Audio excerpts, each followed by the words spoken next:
You're listening to the Food and Fitness podcast Huddle. This week, we're going to be diving a little bit deeper into our last episode with Dr. Danielle. Today's questions for our hosts, we're just going to ask, we've all kind of had experiences with naturopaths. Kind of, how's your experience been? What's it like and what have you got from it? So, Jackie, let's start with you. Yeah, thanks, Dave. I mean, I am the eternal skeptic, and I saw one a long time ago when I was had my first child, and I had some eczema, and I really wasn't happy. But I don't think I went in with the right mindset. I went in with the mindset as to this person's going to cure me of my eczema. And I remember getting a B12 shot, and it hurt a lot. And I don't really remember a lot of dietary sensitivity stuff, but I also remember, and I'm not denigrating or throwing anyone under the bus, I also remember this group really practiced a lot of homeopathic kind of stuff.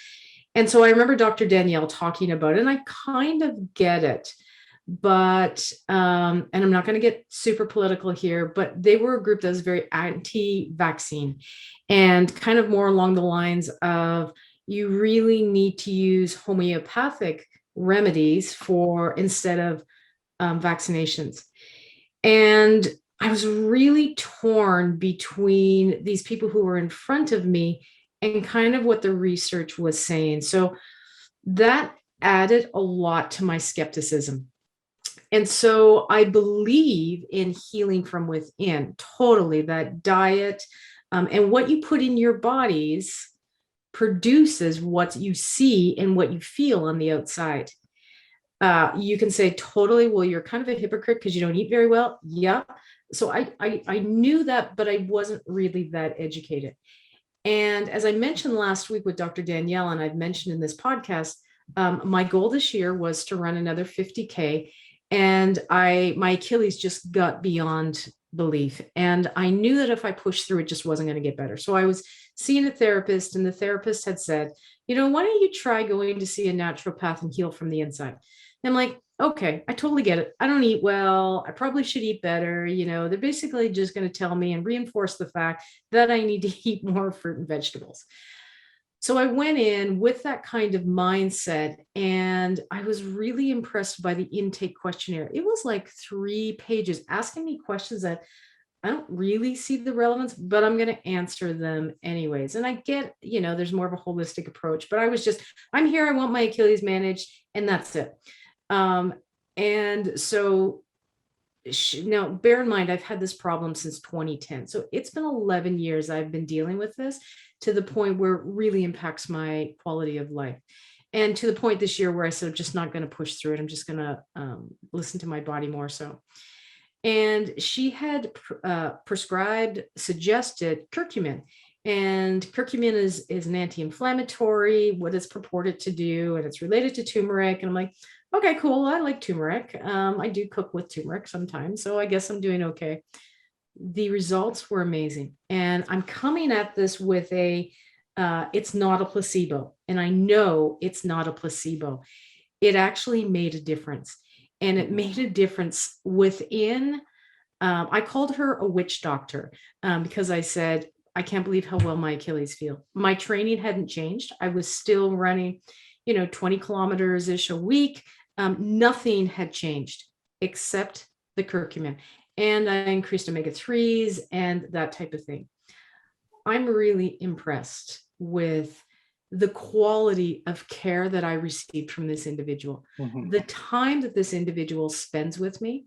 What does make me sad, and what Dr. Danielle mentioned, was it's only to people who can afford it. And that makes me sad because I think about food insecurity and diabetics.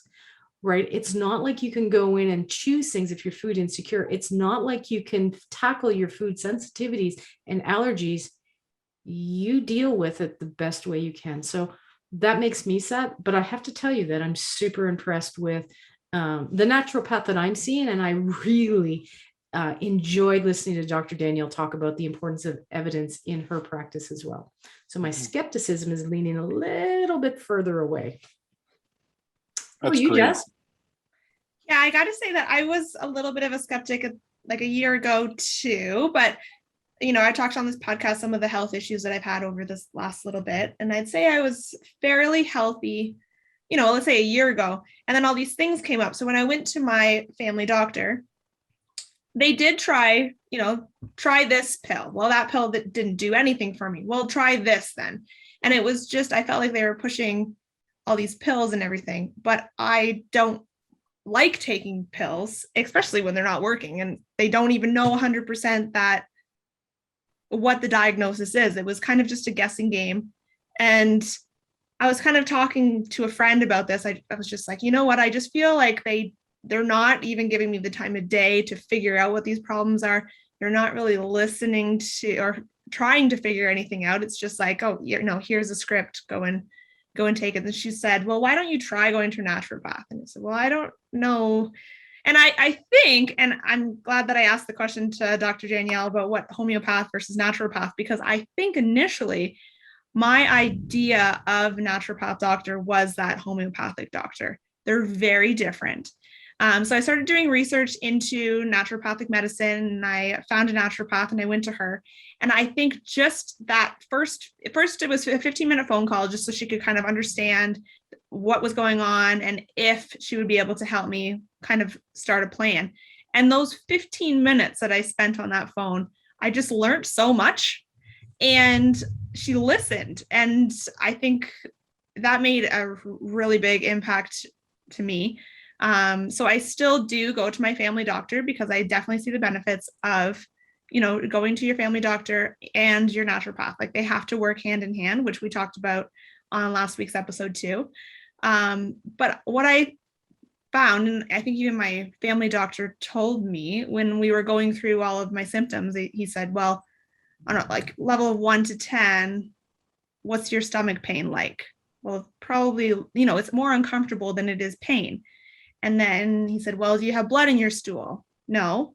Okay, well, I can't really do anything until that. And it's like, okay, well, that to me, I feel like I'm a relatively healthy person, but I'm very uncomfortable and my quality of life is down.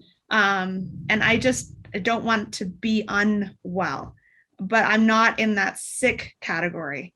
I just don't feel comfortable. So for me, going to a naturopathic doctor put me in that wellness track to get feeling better. Because I think and this is just my opinion, but when you go to your family doctors, because of the way that everything is structured, they're set up to deal with people who are in a lot of pain, and it's more emergency situation versus trying to just feel well. So that's kind of why I started going to the naturopath, and I love it. And that's my experience. Can I just add to that? Because I don't want to throw a physician under the bus. They have definitely constraints. And I'm from Nova Scotia, and I remember somebody telling me that, so we have MSI, which is the same thing as OHIP. And they had said, do you realize that your physician at this time, it was years ago, that each visit they get paid $36. And so out of that $36, they have to pay their office, they have to pay their admin staff, they have to pay all of this stuff.